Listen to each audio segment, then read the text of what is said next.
We've seen other candidates recently. Zohran Mamdani is an example of that in New York, not being an establishment pick. I think the populist pick.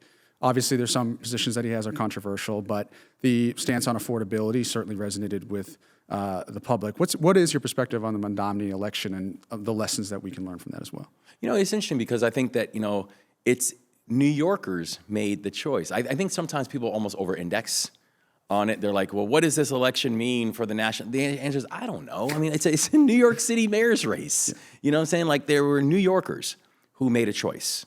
No one else in any other state, no one else even out in the state of New York had a say, except for the individuals in the city of New York. And when he talks about things like affordability, he's exactly right, because frankly, what did we talk about when I ran for governor? We talked about affordability. We talked about how do you create pathways for work, wages, and wealth for everybody in our state and not just some, because oftentimes the pathways for work, wages, and wealth were almost like arbitrarily and very miserly given out in the state of Maryland. So when we talked about that, we said, okay, we were 43rd in the country in unemployment. So I said, okay, what are we going to do?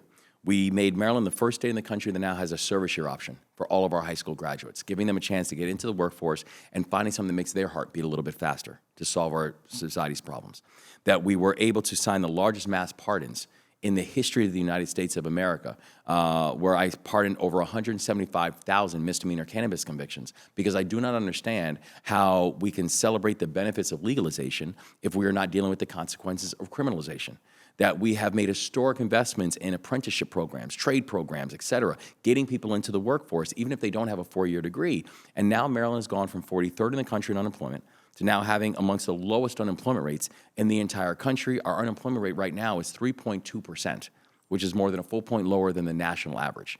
We've raised the minimum wage, and we've gotten rid of this lie that somehow if you raise the minimum wage, unemployment is going to spike. Actually, in Maryland, we raised the minimum wage and unemployment completely dropped.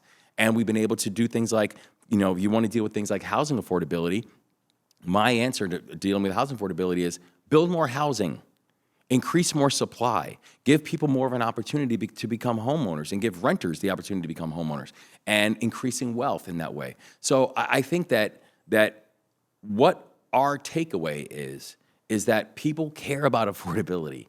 People care about cost of living. People care about work, wages, and wealth. And if we can stay centered on that, I don't think it's just a good political argument. They're the right policies that people are hoping for and hoping that their elected leaders are actually going to put in place as well. We hope you enjoyed this episode of The People's Cabinet. If you did, please like, subscribe, ring that bell, and put in the comments below who else you'd like to see sworn in. And stay tuned for new episodes every Tuesday. Let's go.